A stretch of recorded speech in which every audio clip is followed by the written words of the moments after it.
Good morning. I'm Cherry De Los Reyes, BSHM 3B. My topic is all about guest relations in hospitality and tourism industry. Guest relation coordinator or guest relation specialist is a customer service oriented employee who essentially greets hotel guests and also welcoming guests in a friendly and professional way, addressing and escalating customer complaints, providing information about facilities, programs, and other services. And lastly, guest relations staff and officers are typically part of a company's front office personnel because they are literally the ones that face the company's customers up front and serve their needs. Good day, everyone. My name is Jai Benedolza, a BSHM third year B student. So, my topic is all about guest relation. Guest relation. A guest relation officer, also known as guest relation coordinator or guest relation specialist, is a customer service oriented employee who essentially greets hotel guests to rooms and assisting and arranging reservations. So, guest relation officer, they ensure pleasant and satisfying stay in the hotel.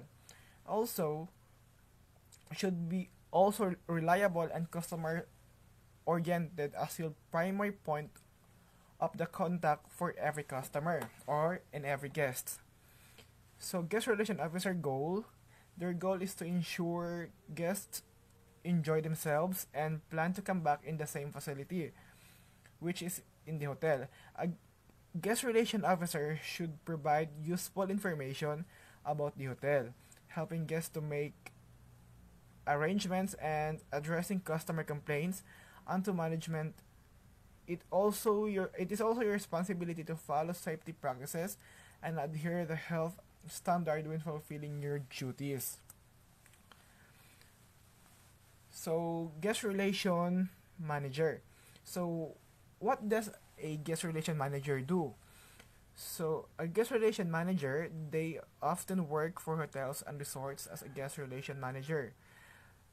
They train current, new, and old employees, handle customer complaints or issues, and perform other management and administrative duties. So, the qualification for guest relation officers, it includes proven hospitality experience, excellent verbal communications, and computer literacy skills and knowledge about the hotel facilities and surrounding areas. So their responsibilities are first, welcoming the guests in a professional way, addressing and escalating customer complaints, providing information about the facilities and program and services, review the arrival lists to welcome guests, attend special guests or VIP, help prepare welcome folders with collateral, prov- provide information about amenities, areas, venues, and promote services, offer with certain tasks, address customer complaints and escalate to guest relation manager when needed, record information in logbook daily, and lastly, ensure compliance with health and quality standards. So that's all for guest relation. So thank you, keep safe, and God bless everyone. Nature of guest relation. Nature of guest relation from the guest's point of view. This is what owed to them. Regress and variation may exist, especially in each guest's perspective on what is valued to them. From the hospitality professional's point of view, they simply want to turn a profit. Guest movement are limited by the size of what they value the most.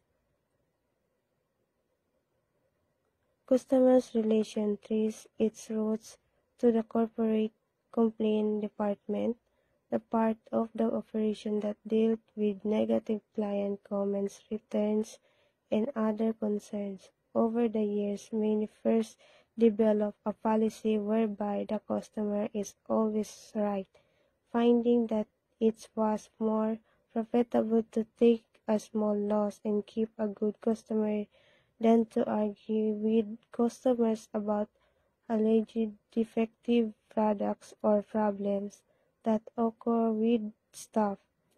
Firms develop complaint departments to deal with customers who had bad experience with product or services.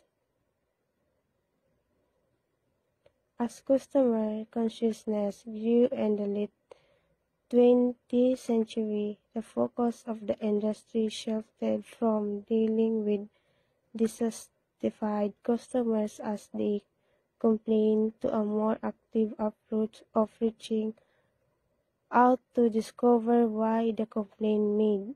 The goal was to ensure that the dissatisfied customers remain customers and to study each case and improve the product or service and the way in which it was delivered to customers.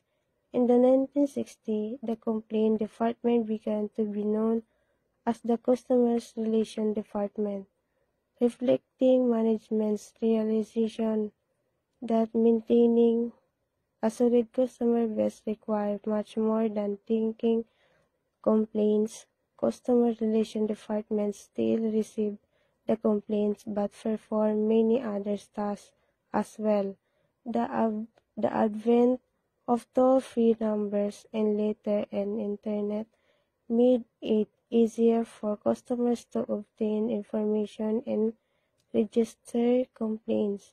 This new emphasis in improving the overall customer experience gave rise to a branch of marketing known as relationship marketing, a broad term that encompasses the various efforts of company may take to develop a loyal customer base. Hi, my name is Judy Andy Esperat from BHSM 3B. Today, I will be talking about guest relation skills. There are 8 core principles of customer service. First is speed. Speed or responsiveness shows up in almost all studies as a main determinant for service quality. According to Warwick University study, responsiveness has the highest impact on both customer satisfaction, fast response, and dissatisfaction, slow response.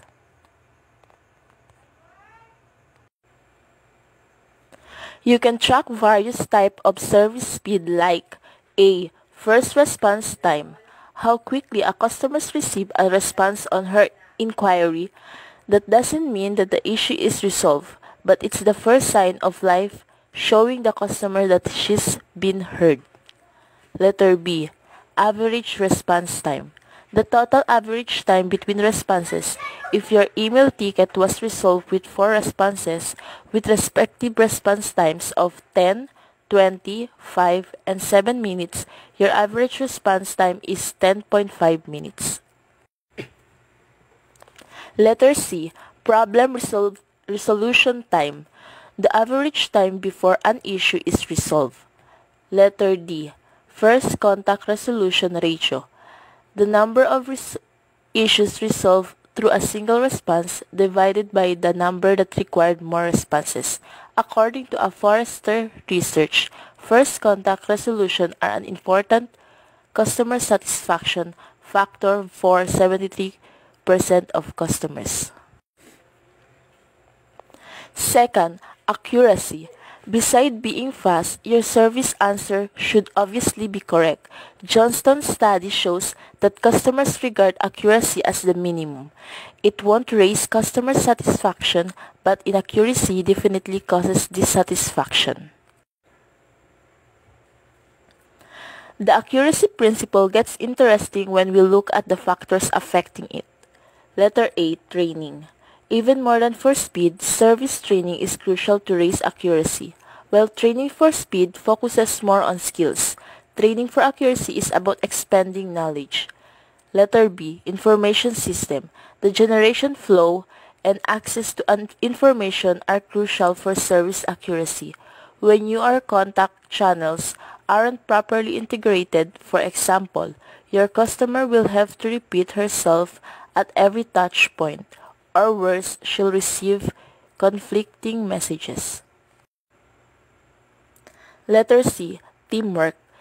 Support is a team sport. To solve an issue, you will often depend on the input from your colleagues, but the quality of this internal communication depends heavily on the quality of your company culture. Internal politics, competition, and interdepartmental misgivings can block effective collaboration. Number 3. Clarity. Clarity is about how process-able your communication is. When accuracy is what, clarity is how. What it is that makes a sentence easier or harder to grasp. A few factors is A. Simplicity, the mother of clarity, but sadly, often not receiving the respect it deserves. Talking in a simple manner isn't easy. Simplicity is a matter of efficiency. The less mental effort it takes to process the same meaning, the better.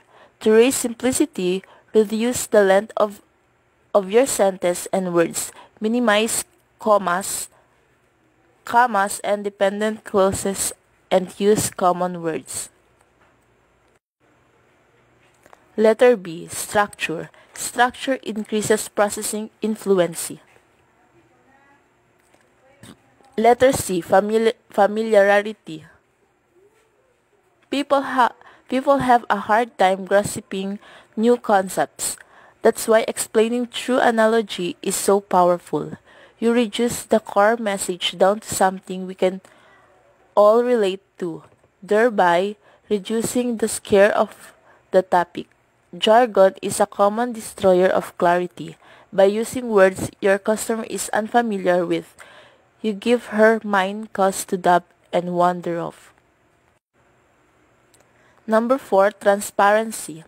Transparency is just as critical to service as speed and accuracy. Number 5. Accessibility. While effort also depends on factors like speed and accuracy, accessibility is its biggest hurdle. Letter A. Availability. At what time is your service available? Many customers will think of questions outside of standard office hours, although expensive 24/7 support strongly raises accessibility. Number 6. Empowerment. We all like to feel in control. A good service offers this feeling to its customer. Letter A. Flexibility. The reason we hate bureaucracy is because it lacks flexibility.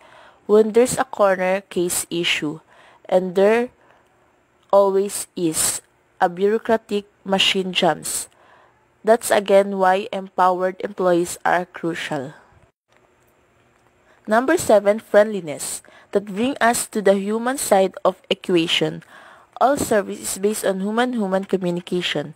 Even the self-help kind, the complexity and nuances of the human interaction can have a great positive or negative impact on the experience. Number 8. Efficiency. Efficiency will always be a crucial factor in customer service. What has changed is technology. Some tools let us bypass yesterday's trade faults. Now let's talk about 16 key customer service skills. While delivering consistently good customer service requires work and alignment across your entire organization, a good place to start is your support team. It is important to hire people who genuinely want to help your customers succeed and to pay rates that are attractive to skilled professionals. Here are the 16 customer service skills that every support professional should seek to develop and every leader should look for when hiring new team members. Number 1, patience. Patience is crucial for customer service professionals. After all, customers who reach out to support are often confused and frustrated. Being listened to and handled with patience goes a long way in helping customers feel like you are going to alleviate their current frustrations. Number 2, attentiveness. The ability to truly listen to customers is crucial to providing great service for a number of reasons. Not only it is important to pay attention to individual customers' experiences, but it's also important to be mindful and attentive to the feedback that you receive at large. You have to be attentive to pick up on what customers are telling you without directly saying it. Number 3, ability to communicate clearly. The ability to communicate clearly when working with customers is a key skill because miscommunication can result in disappointment and frustration. The best customer service professionals know how to keep their communication with customers simple and leave nothing to doubt. Number 4, knowledge of the product. The best customer service professionals have a deep knowledge of how their company's product works. After all, without knowing your product from front to back, they won't know how to help when customers run into problems. Number 5, ability to use positive language. Effective customer service means having the ability to make minor changes in your conversational patterns. This can truly go a long way in creating happy customers. Language is a crucial part of persuasion, and people, especially customers, create perceptions about you and your company based on the language that you use. Number 6, acting skills. Sometimes your team is going to come across people who you'll never be able to make happy.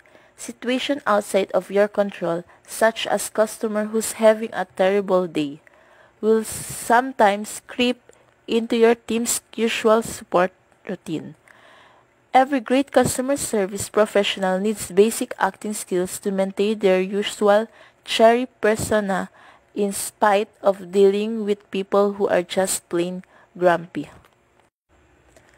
Number 7, time management skills. On the one hand, it's good to be patient and spend a little extra time with customers to understand their problems and needs. On the other hand, there is a limit to the amount of time you can dedicate to each customer. So your team needs to be concerned with getting customers what they want in an efficient manner. The best customer service professionals are quick to recognize when they can help a customer so they can quickly get the customers to someone who can help. Number 8, ability to read customers. It is important that your team understands some basic principle of behavioral psychology in order to read customers' current emotional states. The best support pros know how to watch and listen for subtle clues about a customer's current mood, patient level, personality, etc., which goes a long way in keeping customers' interactions positive. Number 9. The best customer service reps know that they can't let a hated customer force them to lose their cool. In fact, it is their job to try to be the rock for customers who think the world is falling apart as a result of their current problems. Number 10. Goal-oriented focus.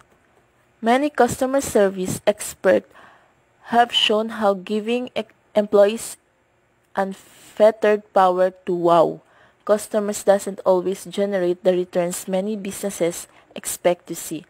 That's because it leaves employees without goals, and business goals and customers' happiness can work hand in hand without resulting in poor service. Number 11. ability to handle surprises. Sometimes customers are going to throw your theme curveballs. They'll make a request that isn't covered in your company guidelines or react in a way that no one could have expected. In these situations, it's good to have a team of people who can think on their feet. Even better, look for people who will take the initiative to create guidelines for everyone to use in this situation moving forward.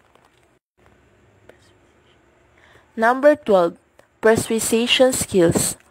Oftentimes, support teams get messages from people who aren't looking for support.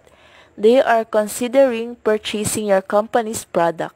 In these situations, it helps to have a team of people with some mastery of persuasion so they can convince interested prospects that your product is right for them.